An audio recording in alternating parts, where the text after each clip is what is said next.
Dumating ang aking parcel. Check upin ko raw kung may damage o wala. Ito na.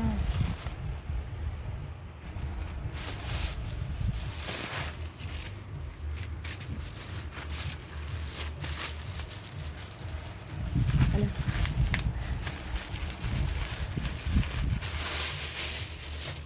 Yun. Ano? Ang laki yata.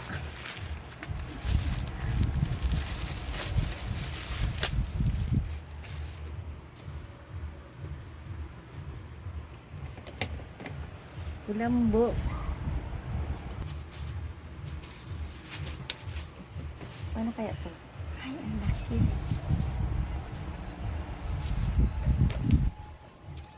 May kahoy. Ano? Paano to? Ang laki, ano? Ano, ano ba? Kulay pink.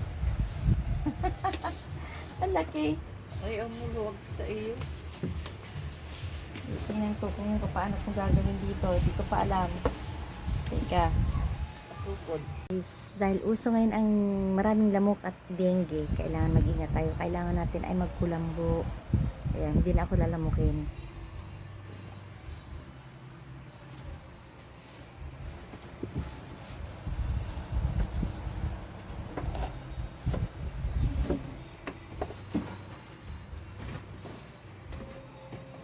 Ayun, asus. Ang liit kasi nung aking bed. Kailangan ako nakakulambo dahil ang daming lamok, sobrang daming lamok. Ngayon, hindi na ako lalamukin. Ayan. Makakatulog na ako. Kaya lang, hindi ako papasukin ng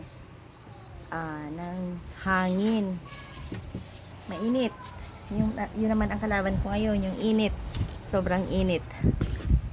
Pabalot natin ang kaunti yung camera. Ayan. Hindi na ako masyadong lalamukin.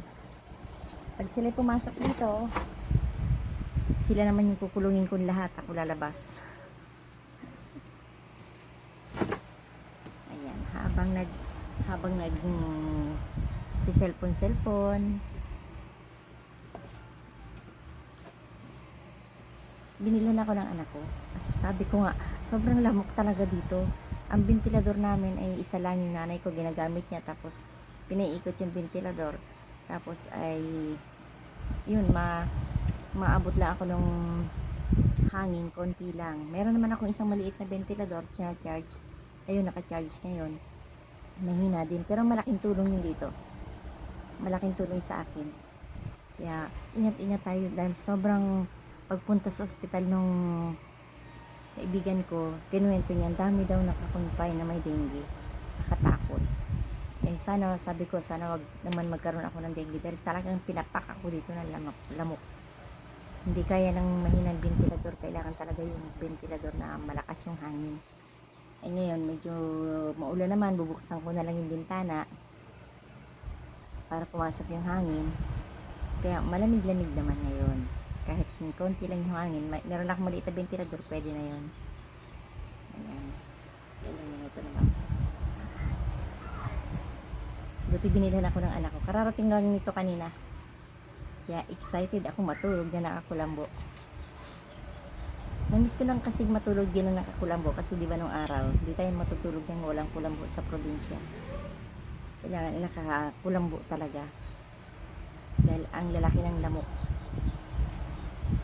Kaya habang ako'y cellphone, nakakulambo sa gabi. Kahit sa araw pwede rin. Sa araw malamok din eh. Sa araw pag nagpapahinga tayo sa araw, malamok din talaga.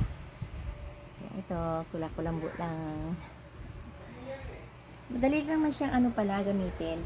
Kaya lang nahirapan talaga ako kanina kasi sobrang liit ng aking bed. Pinagkasya ko na lang. Ginawa ko rin ng paraan. Kaya okay na rin. Kulambo. Ayan, di ko tuloy maaling aking. Bye-bye.